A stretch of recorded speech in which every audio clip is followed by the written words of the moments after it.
Hello पिला माने आजिर topic है गुरु दिवस विषय रचना। वीडियो को शेष पर्यंत देखिबो और मन रखिबो। उपक्रम गुरु ब्रह्मा गुरु विष्णु गुरुदेव महेश्वर गुरु साक्षात परम ब्रह्म तस्मै श्री गुरवे नमः। गुरु ही साक्षात ईश्वर अटंती, जे कि आमको अज्ञान अंधकार रु ने ज्ञानर आलोक देतांती। यही गुरु को प्रत्येक वर्ष सेप्टेम्बर मास 5 तारिख रे प्रत्येक शिक्षा अनुष्ठान मानकरे पूजन करा जाए, जाकू गुरु दिवस बोली कहा जाए। मु प्रकल्प उच्च प्राथमिक विद्यालय रे पढ़े। आमे मध्य विद्यालय रे प्रत्येक वर्ष गुरु दिवस पालन करूँ एवं भक्ति सहकारे गुरु को पूजन करूँ। गुरु दिवस कौन?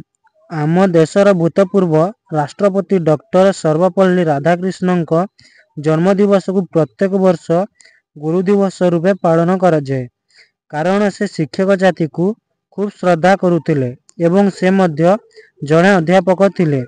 गुरु माने जो ज्ञानर दान करी देशर आगामी नागरिकों को भविष्य गढ़ुचंती, सेथिपाई ए गुरु दिवस पालन करिवार परंपरा रही।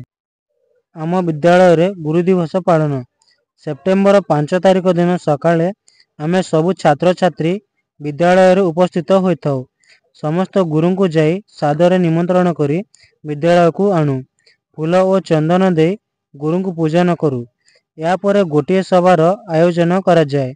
एही सभा को ग्रामर मान्यगण्य व्यक्ति को मध्य आमंत्रित करिथाउ।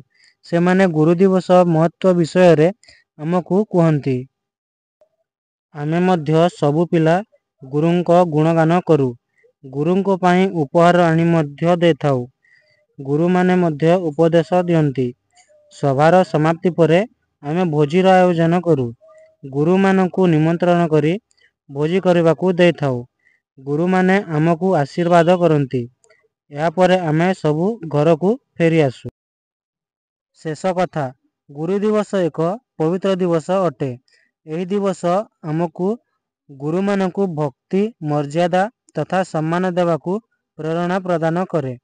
पूर्व काल रे गुरु और शिष्य मध्य रे खूब भल संपर्क थिला, जहा एबे हजिबारे लागिछि।